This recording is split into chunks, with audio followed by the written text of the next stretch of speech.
Assalamualaikum warahmatullahi wabarakatuh. Bismillahirrahmanirrahim. Alhamdulillahirabbil alamin. Wassalatu wassalamu ala asrafil anbiya'i wal mursalin wa ala alihi washabihi ajmain, amma ba'du.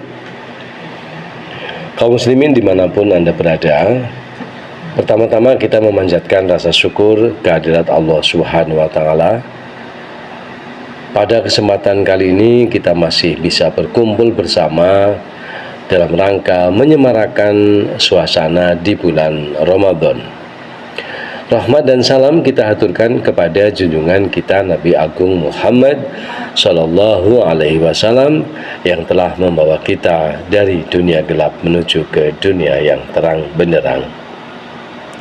Kaum muslimin dimanapun Anda berada, senang sekali kita bisa berjumpa kembali dengan bulan Ramadan sehingga kita bisa melaksanakan ibadah puasa seperti yang telah dianjurkan, yang telah diwajibkan oleh Allah Subhanahu wa Ta'ala dalam firman-Nya di dalam Al-Qur'an. Bismillahirrahmanirrahim.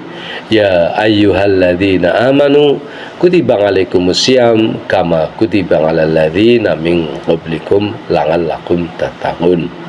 Yang artinya, hai orang-orang yang beriman, diwajibkan kepada kamu untuk melaksanakan ibadah puasa seperti yang telah diperintahkan kepada umat-umat sebelum kamu, agar supaya kamu tergolong orang-orang yang bertakwa. Amin. Kaum muslimin dimanapun Anda berada, tema yang akan saya sampaikan di dalam kultum kali ini adalah bagaimanakah cara mengajari anak-anak supaya bisa menjalankan ibadah puasa.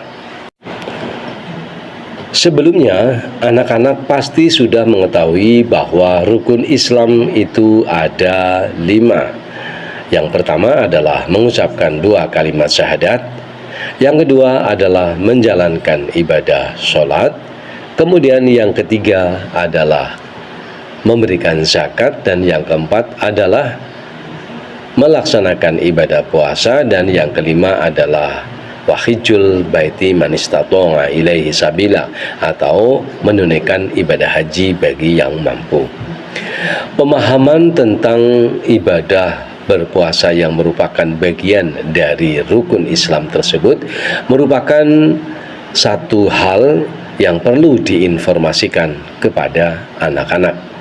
Kemudian yang kedua, agar supaya anak-anak itu menyadari, tahu, paham terhadap ibadah berpuasa adalah dengan cara memberikan keteladanan kepada anak-anak bagi anggota keluarganya. Dalam arti, kita mengharapkan anak itu berpuasa, tetapi kalau anggota keluarga tersebut tidak melaksanakan ibadah puasa, itu juga merupakan satu usaha yang sia-sia. Jadi keteladanan di sini adalah memberikan contoh bahwa orang tua pun mengikuti anjuran, mengikuti kewajiban sebagai muslim, yaitu menjalankan ibadah puasa. Ayahnya berpuasa, ibunya berpuasa, kalau dia punya kakak, kakaknya juga berpuasa, kalau dia memiliki embah yang masih mampu berpuasa juga ikut berpuasa, mungkin ada omnya, ada tantenya juga berpuasa. Memberikan keteladanan adalah merupakan usaha yang sangat baik untuk bisa memberikan contoh kepada anak-anak agar supaya anak-anak menyadari bahwa kegiatan ibadah puasa merupakan ibadah yang penting. Bagaimana cara memberi keteladanan kepada anak-anak agar supaya memiliki kesadaran untuk menjalankan ibadah puasa? Kaum muslimin dimanapun Anda berada, tentu saja ketika anggota keluarga bangun untuk melaksanakan makan sahur, anak tersebut ikut dibangunkan sekalipun kita tidak mengetahui apakah anak tersebut akan mampu melaksanakan ibadah puasa secara penuh atau tidak. Tetapi dengan cara mengajak anak-anak untuk melakukan sahur bersama adalah merupakan suatu contoh, merupakan suatu pengetahuan yang penting bagi anak-anak bahwa dengan makan sahur itu merupakan awal dari kegiatan ibadah berpuasa. Kaum muslimin dimanapun Anda berada, pemahaman terhadap anak-anak apa itu ibadah berpuasa juga dijelaskan sedikit demi sedikit. Misalnya, setelah kita makan sahur, ada waktu yang disebut imsak. Nah, pada saat waktu imsak tersebut, siap-siap anak untuk tidak makan dan tidak minum. Definisi yang pertama yang perlu disampaikan kepada anak-anak bahwa berpuasa itu adalah menghindari atau tidak melakukan kegiatan makan dan minum pada siang hari, diawali dari setelah imsak sampai saatnya berbuka puasa. Jadi diberikan pemahaman bahwa setelah imsak anak-anak tidak diperkenankan untuk makan atau minum. Untuk hal-hal yang membatalkan ibadah puasa nanti akan mengikuti sesuai dengan perkembangan anak tersebut. Setidaknya pada saat kita memberikan penjelasan yang membatalkan ibadah puasa, yang paling ringan adalah tidak makan dan tidak minum. Dan diharapkan, ditegaskan, anak juga harus bersifat jujur. Walaupun tidak ada mamanya, tidak ada papanya, tidak ada kakaknya, tetap kalau dia ingin minum tidak diperbolehkan dan itu membatalkan ibadah puasa.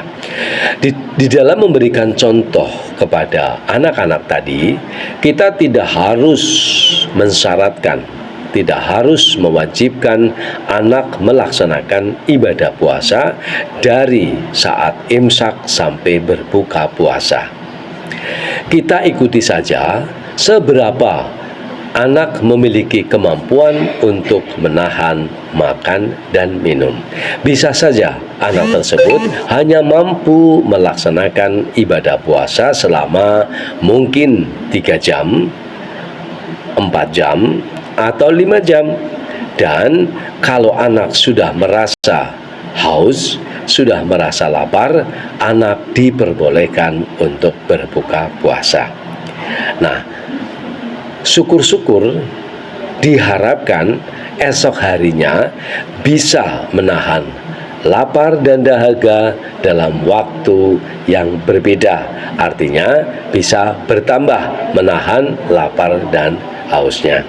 Baik para sobat dan kaum muslimin dimanapun Anda berada, kesimpulan bahwa memberikan contoh, memberikan keteladanan kepada anak-anak yang belum melaksanakan ibadah puasa adalah sesuatu yang sangat penting dan sangat berarti bagi anak-anak, yang merupakan bagian dari sosialisasi internal di dalam keluarganya.